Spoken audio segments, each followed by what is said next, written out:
Bienvenidos al canal de Outcome Project, donde se discuten tópicos relacionados a las ciencias de datos. Este es un tópico sumamente importante también, al igual que el efecto de interacción. Se recuerdan que ayer comenzamos el curso diciendo que cuando estamos desarrollando un modelo, cuando estamos extendiendo o mejorando ese modelo de regresión múltiple, estamos pendientes a dos cosas: hacia interacción o una desviación de la aditividad del modelo, si hay confusión, que es el tópico que vamos a estar tocando hoy, y si la relación no es lineal, que es algo que vamos a ver próximamente, no lo vamos a ver hoy. Así que hoy vamos a tocar otro de esos tres elementos importantes que tenemos que estar bien conscientes al momento de establecer un modelo de regresión.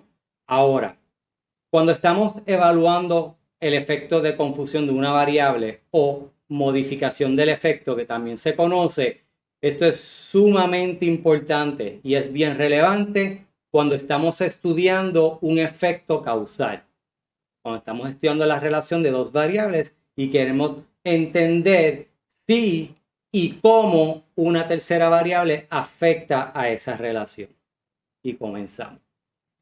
La confusión ocurre cuando el efecto aparente de la exposición de interés en el evento de estudio se distorsiona. Es la parte importante. Porque el efecto de factores extraños se confunde con o se mezclan con el efecto de exposición real. Y aquí cuando hablamos de factores extraños estamos definiéndolo como otras variables que no son las del estudio principal. Aquí tenemos nuestra variable dependiente, que sería nuestra y nuestra variable de estudio independiente, que sería nuestra X.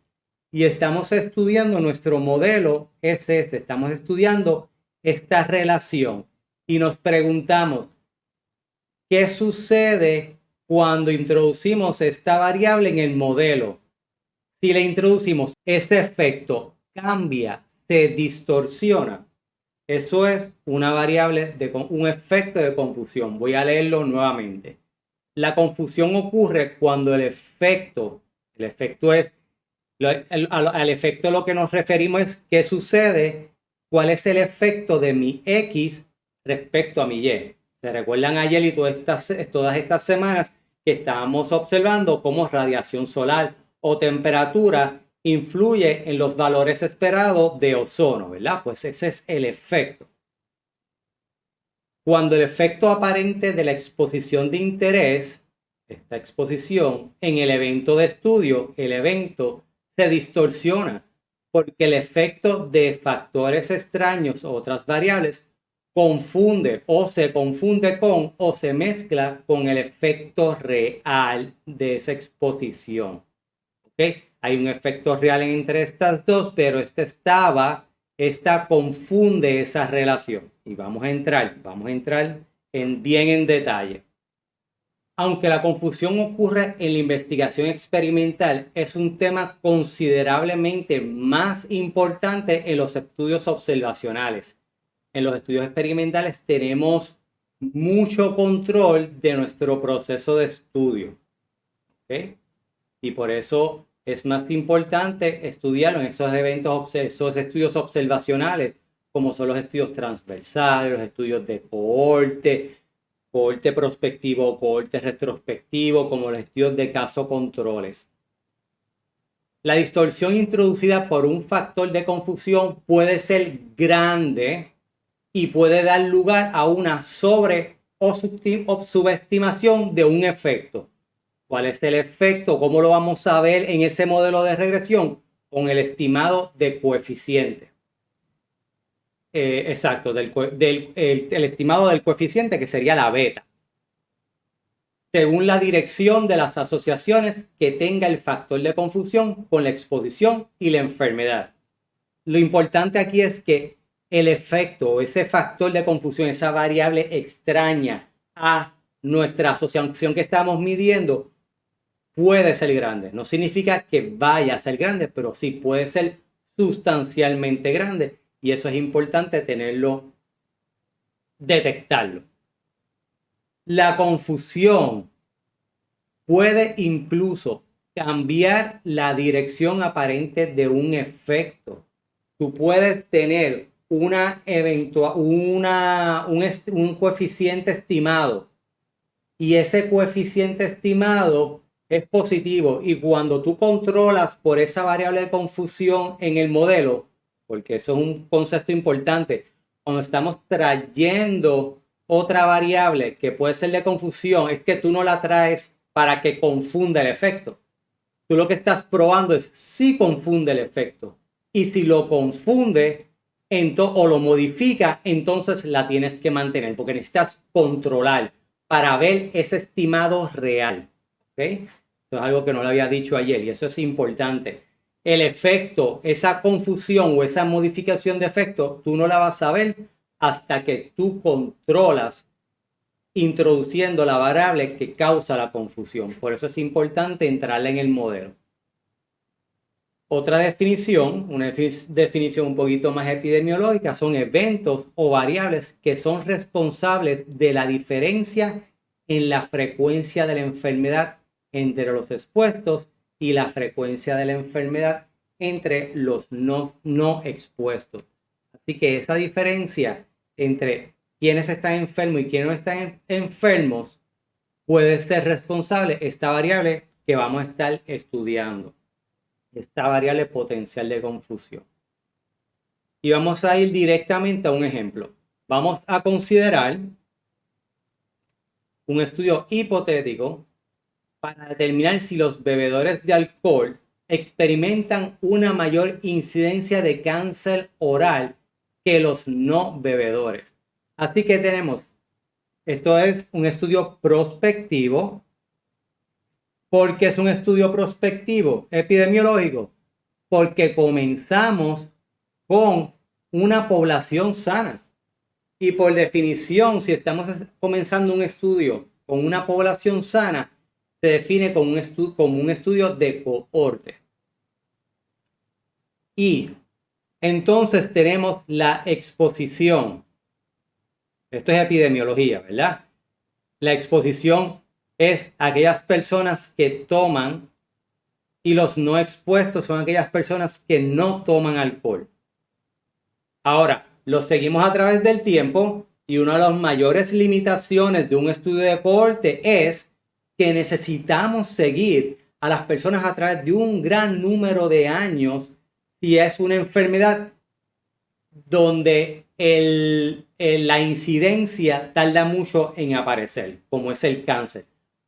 Por esa razón es que existen y se diseñaron estudios de casos y controles para estudiar eventos raros, ¿verdad? Y estos son ejemplos y conceptos epidemiológicos. Estoy aprovechando entrar, pero vamos a quedarnos con el concepto de estudios de cohorte. Así que lo seguimos a través del tiempo. Tiempo 1, tiempo 2, tiempo 3. ¿Por qué tengo tiempo 1, tiempo 2, tiempo 3? Porque estas personas están tomando alcohol y yo estoy midiendo si hay una incidencia de cáncer. Y al final del estudio yo voy a contar y voy a decir, entre aquellos bebedores de alcohol, cuántos desarrollaron cáncer oral y cuántos no desarrollaron la enfermedad. Y entre aquellos que no toman alcohol, cuántos desarrollaron cáncer oral y cuántos no desarrollaron cáncer oral. ¿Estamos todos aquí claros con este ejemplo? ¿Okay? Es un estudio de cohorte donde agarramos una población de personas sanas. Algunas personas toman alcohol, otras no toman y lo seguimos a través del tiempo. Y me imagino, ¿verdad?, de haber un cuestionario gigante tomando variables sociodemográficas, sexo, edad, lugar de residencia, cuánto alcohol tomas por semana, ¿verdad? Para controlar por todos esos factores y entenderlos y estudiarlos.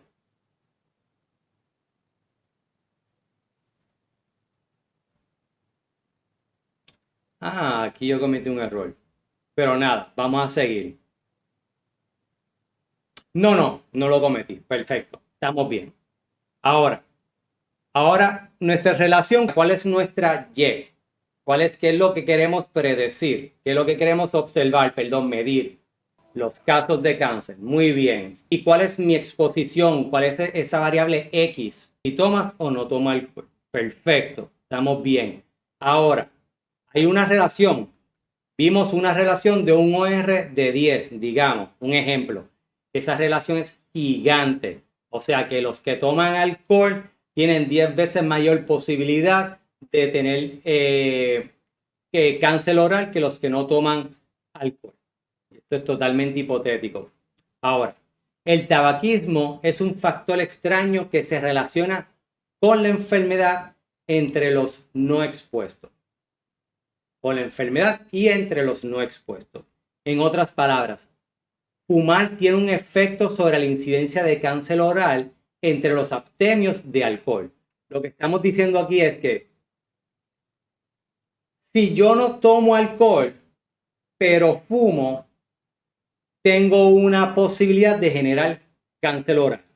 Porque a pesar de que el alcohol, digamos, esté relacionado a cáncer oral, a la enfermedad, fumar está relacionado a cáncer oral. ¿Ok? Por eso dice, el tabaquismo es un factor extraño que se relaciona con la enfermedad entre los no expuestos. Si yo no tomo, pero fumo, tengo una posibilidad de desarrollar cáncer oral. Fumar también está asociado con el consumo de alcohol, porque hay muchas personas abstemias en general que se abstienen de consumir alcohol, fumar y quizás otros hábitos. Así que lo que estamos viendo y que lo es importante, y vamos a verlo, lo vamos a definir ya mismo, pero se los voy a adelantar. Un factor de confusión necesita estar relacionado con la exposición y con la enfermedad. En consecuencia, los bebedores de alcohol incluyen entre ellos una mayor proporción de fumadores que la que se encontraría entre los no bebedores. Así que tenemos tres factores. Hay una posibilidad de que los no expuestos al alcohol fumen y fumar causa cáncer oral. Hay una posibilidad de que las personas que no fuman, que no fuman, tampoco beben alcohol. O sea, y esto, ¿verdad? Se ha demostrado basado en la literatura. Aquellos que no fuman, aquellos que no toman alcohol, es bien posible que no fumen. Así que hay una relación también. Debido a que el tabaquismo aumenta la incidencia de cáncer oral, los bebedores de alcohol tendrán una mayor incidencia que los no bebedores de alcohol, al margen de cualquier influencia. Aquí sucedió algo. A cualquier debido a que el tabaquismo aumenta la incidencia. Ok. Está poseída mi máquina hoy.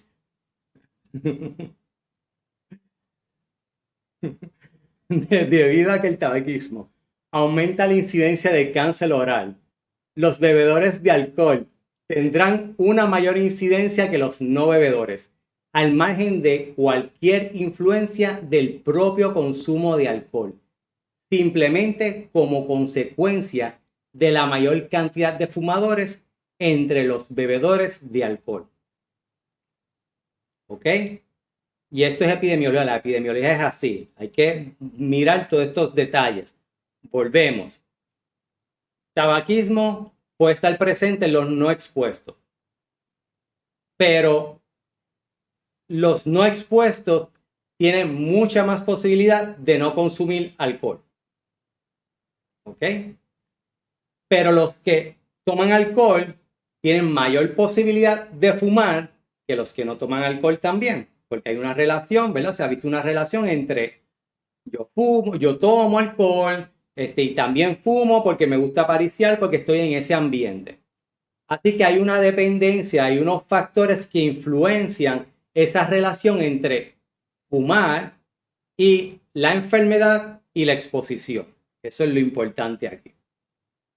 Si ven aquí la gráfica, no se ven bien los los colores de las líneas, pero de la misma diapositiva que teníamos ahorita, la población saludable, incluyo fumar en este modelo. Es como si dijéramos en la computadora, le estamos poniendo ese más adicional. Debía haberlo puesto por aquí también de una vez, pero nada. Así que tenemos que fumar, como dijimos en la literatura, está relacionada a cáncer oral. Y este cáncer oral es entre los no bebedores. Así que en este caso, estos no bebedores, algunos de estos no bebedores fuman y pudiesen tener cáncer oral. Pero fumar está asociado a tomar alcohol. Hay más posibilidad de fumar entre los que toman alcohol que entre los que no toman alcohol. Y fumar está directamente relacionado, independientemente de alcohol, para el cáncer oral, igual que aquí. ¿Ok? Así que tenemos esta relación con la exposición y tenemos esta relación con la enfermedad. Eso, en definición, es un efecto de una variable de confusión, una variable que puede modificar el efecto. Así, el efecto aparente del consumo de alcohol se ve distorsionado por el efecto del tabaquismo. El efecto del tabaquismo se mezcla con el efecto de alcohol en la comparación de los bebedores de alcohol con los no bebedores. Vamos a seguirlo viendo, vamos a seguir viendo más ejemplos y más definiciones. Pero este es el concepto. Lo que vamos a hacer ahora es repetir bajo este concepto hasta tratar de que no quede duda. ¿Qué tan fuerte es el sesgo que introduce el tabaquismo? El grado de sesgo o distorsión depende de hecho, no debía haber utilizado sesgo, vamos a mantenerlo como distorsión o modificación del efecto. El grado de distorsión depende de la magnitud del efecto de fumar. Cuán fuerte, ¿verdad? Cuán fuerte ese fumar me afecta la relación. Ese es uno. Puede ser un efecto bien débil o puede ser un efecto bien grande. Y eso lo vamos a ver cuando veamos ese valor estimado, ese coeficiente estimado. Así que el grado de distorsión depende de la magnitud del efecto de esa variable extraña, en este caso fumar, la fuerza de asociación entre alcohol y el tabaquismo, en otras palabras, entre la variable de exposición y la variable extraña, y la prevalencia de tabaquismo entre los no bebedores que no tienen cáncer oral. Y esos tres factores es lo que afecta cuán fuerte va a ser una variable de confusión o una variable que modifica el evento. ¿Cómo yo sé previo qué tan fuerte puede ser? Por hallazgos previos en la literatura o por mecanismos biológicos que tú ya entiendas, ¿verdad? Pero básicamente estas tres puntos particulares que nos permiten tener una hipótesis del grado de distorsión que puede crear una variable sobre una relación es la misma que este diagrama que vimos aquí. ¿Okay? Aquí tenemos 3 puntos y aquí tenemos 3 relaciones con 3 relaciones de fumar y las otras variables. Son exactamente las mismas. Así que cuando repasen pueden ver este diagrama y estos 3 puntitos y son lo mismo. Así que nuevamente el grado de distorsión depende de la magnitud del efecto de fumar y este efecto de fumar es la variable extraña. Cuán fuerte genera ese efecto, la fuerza de asociación entre la variable de exposición y la variable extraña, alcohol y tabaquismo, y la prevalencia de tabaquismo entre los no bebedores que no tienen cáncer oral. Estos no bebedores que no tienen cáncer oral, ¿por qué? Ustedes se preguntan, ¿por qué puede haber prevalencia entre los no bebedores la prevalencia exacto. ¿Por qué puede hacer? ¿Por qué? Porque hay personas que fuman pero no toman alcohol, ¿verdad? Puede suceder eso. Así que eso nos da un estimado de la magnitud de la fuerza. ¿Cómo sé que fumar puede ser o no un factor de confusión? Si fumar no tiene un efecto sobre la incidencia de cáncer oral, no puede ser un factor de confusión. Así que tiene que influenciar en la enfermedad que estamos estudiando. Si no hay asociación entre el tabaquismo y el alcohol, no daría lugar a confusión. Por lo tanto, no nada más hay un efecto entre tabaquismo y cáncer oral, sino que hay una relación entre tabaquismo y la exposición que inicialmente estamos estudiando, en este caso alcohol. Fumar debe estar asociado tanto con el cáncer oral como con el consumo de alcohol para que sea un factor de confusión. En otras palabras, lo que dije anteriormente. Propiedades de un factor de confusión. Yo creo que aquí ya estoy repitiendo. Ya estoy repitiendo aquí. Ok. Lo que no he repetido, esto es importante, esto ya para la próxima lo puedo poner acá también, es que no obstante, si se cumplen estas condiciones, no significa que la variable extraña vaya a ser necesariamente un confusor. ¿Y cómo sabemos si lo es? Porque lo vamos a medir en el modelo. Importante, si no cumple con estas dos, no va a ser confusión. No va a ser una variable confusora. Si cumple con estas dos, puede que no sea. ¿Ok? Quedó claro. Necesita tener este efecto, necesita estar relacionada. Ah, bueno, sí, ok. Aquí esto lo puse porque aquí estoy utilizando la analogía de fumar. Aquí puse la analogía con fumar y cáncer oral, pero aquí ya estoy dando la definición sin analogía, la definición teórica. Así que les traje el ejemplo primero y ahora les estoy trayendo la parte teórica si no hubiese un ejemplo. Debería ser, ¿verdad?, más intuitivo ahora entenderlo. Una variable debe estar asociada tanto con la exposición en estudio como a la enfermedad en estudio para ser un factor de confusión, que es lo que le he estado representando con los diagramas y con el ejemplo del estudio de cohorte. Y nuevamente aquí está el diagramita. Pero entonces les digo, no obstante, si se cumplen estas condiciones, no significa que la variable extraña, esa tercera variable, en este caso fumar, vaya a ser necesariamente un confusor. Y eso es bien importante tenerlo presente. Confusores como factores de riesgo extraño. Un factor de riesgo extraño significa que la asociación del factor con la enfermedad surge de una vía causal diferente a la que se estudia. Y voy a ejemplificar aquí. La presión arterial, pregunto, elevada, ¿puede ser un factor de confusión? Nos preguntamos eso. ¿Por qué? Porque presión arterial elevada, y esto aquí, ¿verdad? Aquí un estudio donde estamos diciendo que estamos estudiando fumar con enfermedades del corazón. Deben haber empezado por eso. Aquí ahora estamos estudiando fumar, como otro ejemplo, con problemas del corazón.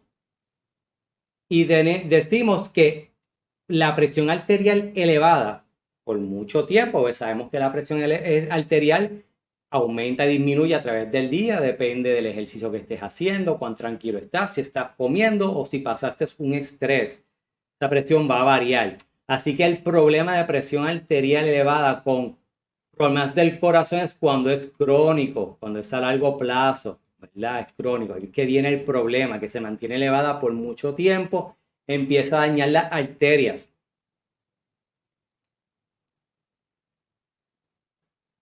Es un factor de riesgo de una enfermedad, ataca el corazón. A ver qué fue lo que puse aquí.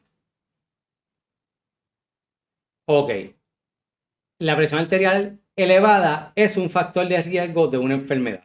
Sí, y de muchas enfermedades, que es problemas del corazón o un ataque al corazón. Sí es un factor de riesgo. También puede estar correlacionada con una exposición, ya que puede resultar del tabaquismo. Eso es cierto también. Lo que está diciendo aquí es que, como hablamos ahorita, esta variable está relacionada a problemas del corazón, pero también está relacionada a tabaquismo.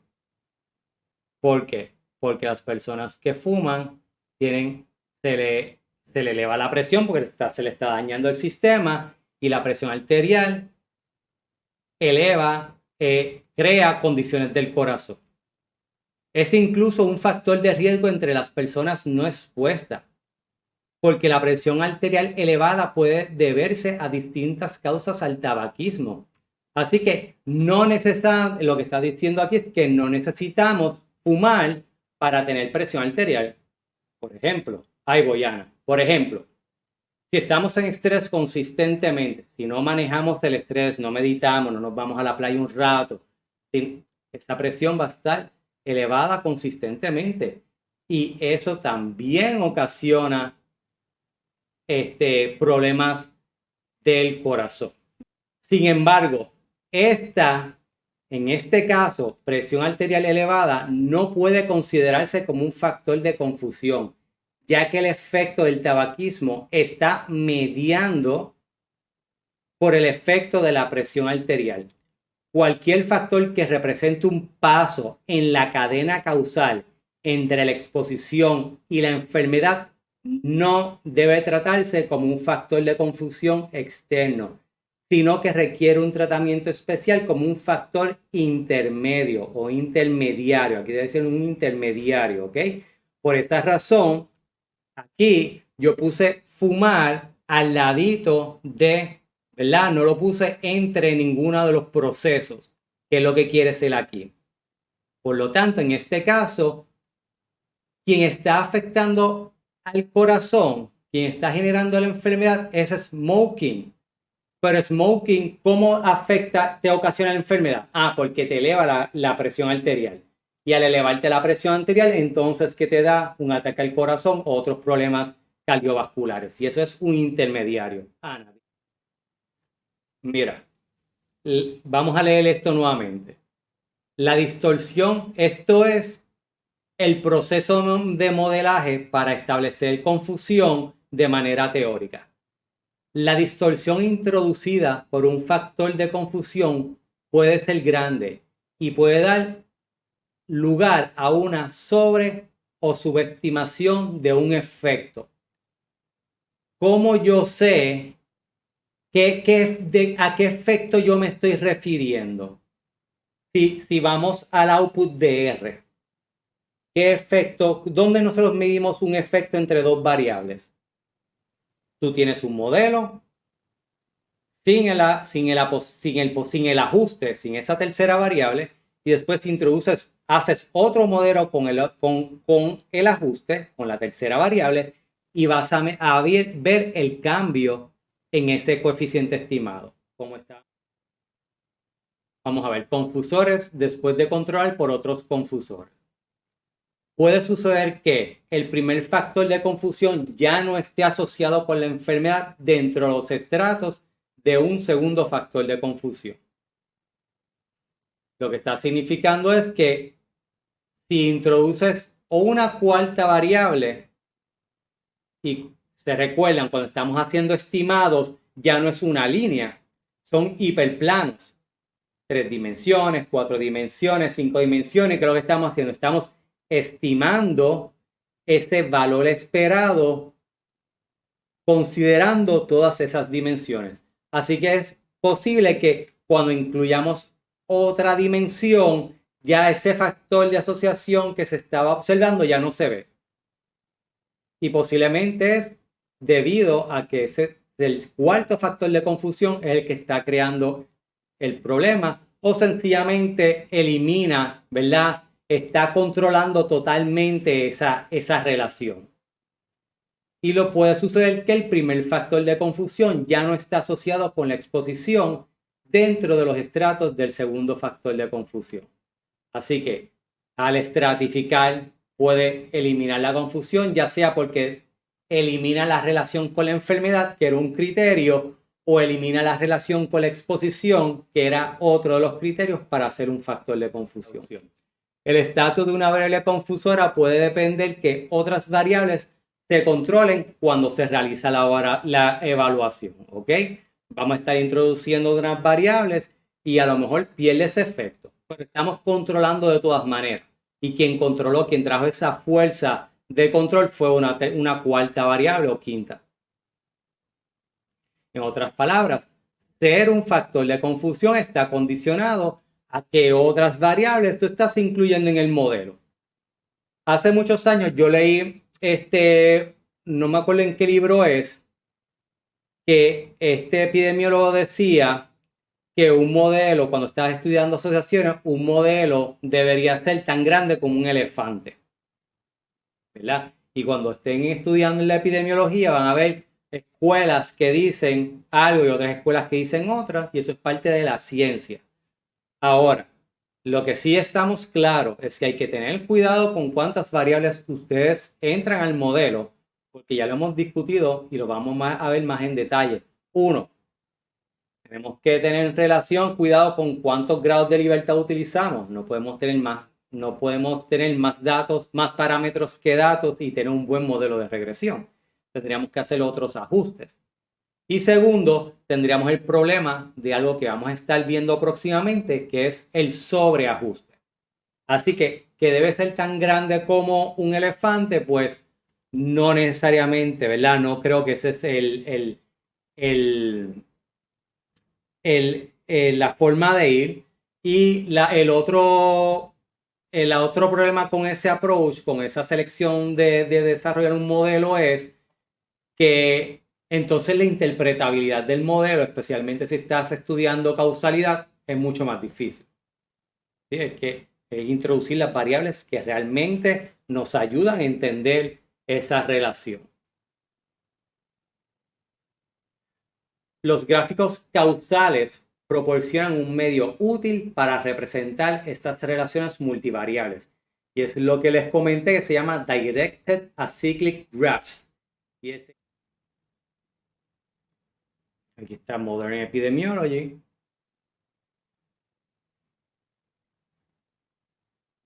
Vamos a ver si lo veo rapidito.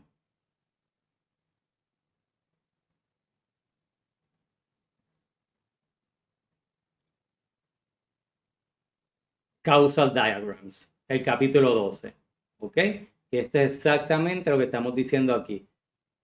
Los gráficos causales, ¿ves? Causal Diagrams, proporcionan un medio útil para representar estas relaciones multivariables. ¿Ok? Para que una variable sea un confusor, debe tener tres características necesarias, pero no suficientes o definitorias. Un factor de confusión debe ser un factor de riesgo extraño para la enfermedad. Debe ser un factor, como lo definimos, aquella variable que no es la que estamos utilizando para medir la asociación directamente. Aquí lo defino.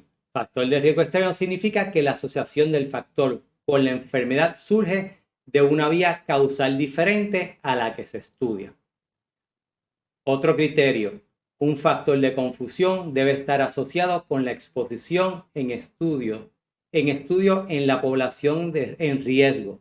Un factor de confusión debe estar asociado con la población en estudio, con la exposición en estudio, perdón. En la población en riesgo a tener el evento de estudio de la que se derivan los casos. O sea que tenemos que tener una población bien definida. Y un factor de confusión no debe verse afectado por la exposición o la enfermedad. En particular, no puede ser un paso intermedio en el camino causal entre la exposición y la enfermedad. Y esto lo vimos previamente con este ejemplo aquí. Advertencia. Técnicamente es posible que un factor posea las tres características y sin embargo no tenga sus efectos mezclados con la exposición, en el sentido de que un factor no puede producir un exceso o déficit falso de enfermedad entre los expuestos, a pesar de su asociación con la exposición y su efecto sobre la enfermedad. Podemos tener las tres características, pero que no sea un factor de confusión. ¿Okay? Eso también lo vimos acá. Necesita estar asociado con la enfermedad. Necesita estar asociado con la exposición para ser factor de confusión. Pero a pesar de que tengan esa asociación, no necesariamente es un factor de confusión. Es lo que dice aquí. Ahora, evaluación de confusión. Existe confusión si se producen interpretaciones significativamente diferentes de la relación de interés cuando una tercera variable se ignora o se incluye en el análisis de datos.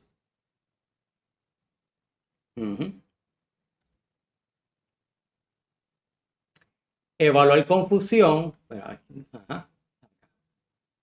Y esto se los mencioné ayer. Por lo tanto, la pregunta que estamos haciendo ¿es la estimación de la asociación entre Y y X significativamente diferente dependiendo de si ignoramos o no X2? ¿Se acuerdan que en interacción era que a niveles de la tercera variable había un cambio en los niveles, había un cambio en la pendiente, veíamos cómo se cruzaba? Pero en este caso es ese coeficiente estimado, esa estimación de la asociación es significativamente diferente si incluimos o ignoramos esa tercera variable. Y esa significancia no es en el contexto estadístico, es en el contexto teórico y nos vamos a dejar llevar por la diferencia entre los dos coeficientes.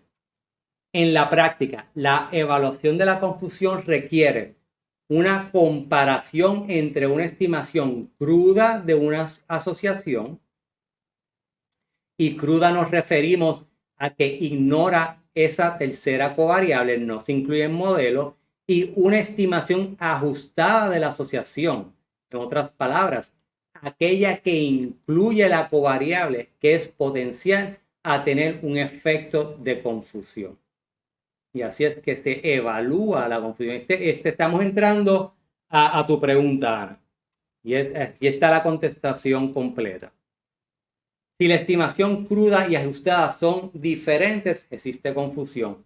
Por lo tanto, la variable que genera el efecto de confusión debe mantenerse en el modelo. Y ahí es donde estamos, y ahí es donde el término que se usa correctamente es que si detectamos que es de confusión y la mantenemos en el modelo, estamos controlando por una variable de confusión.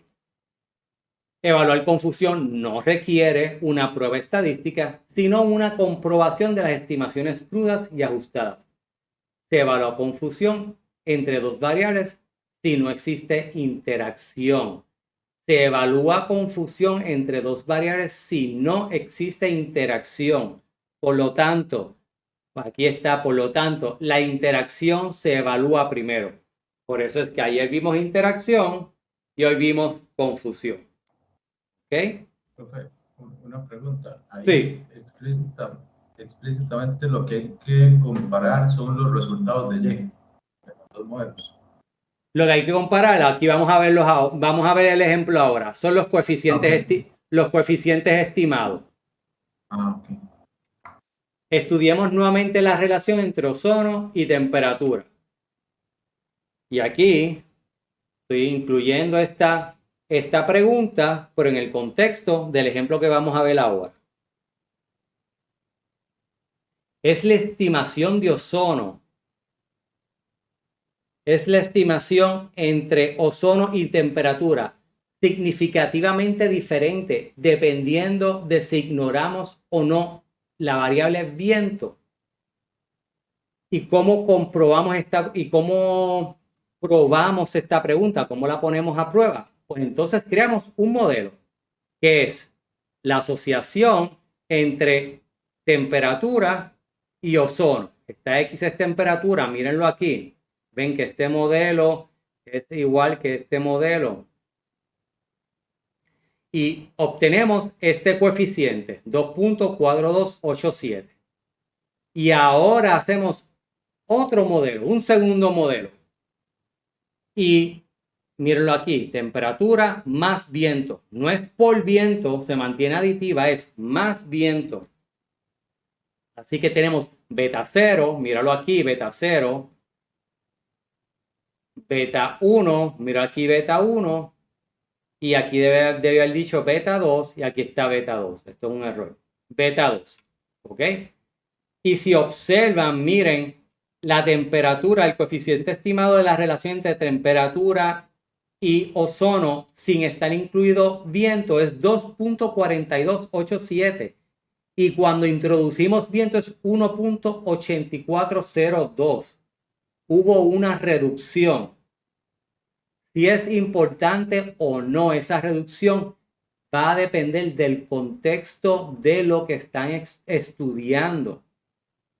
El efecto de confusión está presente si la estimación del coeficiente beta 1 de la variable de estudio Y cambia significativamente cuando la variable C o X2 se elimina del modelo. Y es una prueba subjetiva. Beta 1, míralo aquí, lo habíamos dicho, 2.428 y con viento 1.84. Y generamos el cambio o el delta. Y es menos 24,23. Ya habíamos dicho que entre 10 y 20 nos ayudaba a establecer si sí o si no es confusión. El coeficiente de regresión de la asociación entre ozono y temperatura disminuyó 24,23% al incluir la variable de viento en el modelo. La importancia de esta disminución depende del contexto de estudio. Pero toda esa teoría termina en este proceso de evaluación. ¿Ok? Exactamente, es sumamente sencillo. Generas dos modelos y calculas el cambio. Aquí el cambio. Ahora, como probar por confusión es tan y tan sencillo, técnicamente recuerden que lo importante aquí es la teoría. Entender, si es por confusión, entender cuál es el efecto, cuáles son los mecanismos biológicos o los mecanismos salubristas o los mecanismos sociales por la cual existe ese efecto. Por lo tanto, si existe un efecto de confusión, cuando ustedes van a interpretar el coeficiente, es el coeficiente ajustado. Ya entonces, si determinaron que existe si determinaron que existe una variable de confusión, no pueden interpretar este 2.48. Tienen que interpretar el modelo ajustado, el 1.84. Así que la relación real entre viento, entre ozono y temperatura es 1.84. O sea que ozono sube, aumenta. A cada unidad adicional de temperatura, el estimado de ozono aumenta en 1.84 partes por billón. ¿Ok? No es 2.42. Si no vemos un cambio, pues entonces no hay que incluir esa variable en el modelo. ¿Afecta que incluyas, que mantengas la variable en el modelo? Cuando el cambio es tan pequeño, pues mira, no lo afecta realmente, ¿verdad? Es un cambio tan pequeño que no te va a afectar. Puede que te afecte un poquito la precisión, si estás prediciendo, pero debería ser mínimo. Ahora, cuidado. Entonces, ¿qué sucede si vas a introducir muchas otras variables? Entonces lo que sí te va a afectar es la interpretación, cómo tú interpretas ese modelo. O la suma de esos pequeños errores, ¿verdad? Esos pequeños cambios, ahí tendría que evaluar si tiene algún efecto. Ahora mismo no me viene a la mente con certeza. Pero tiene sentido que muchos pequeños cambios pues te van a afectar este modelo. ¿Te quedó claro? ¿Les quedó claro? Bastante, sí. Súper. Pues miren.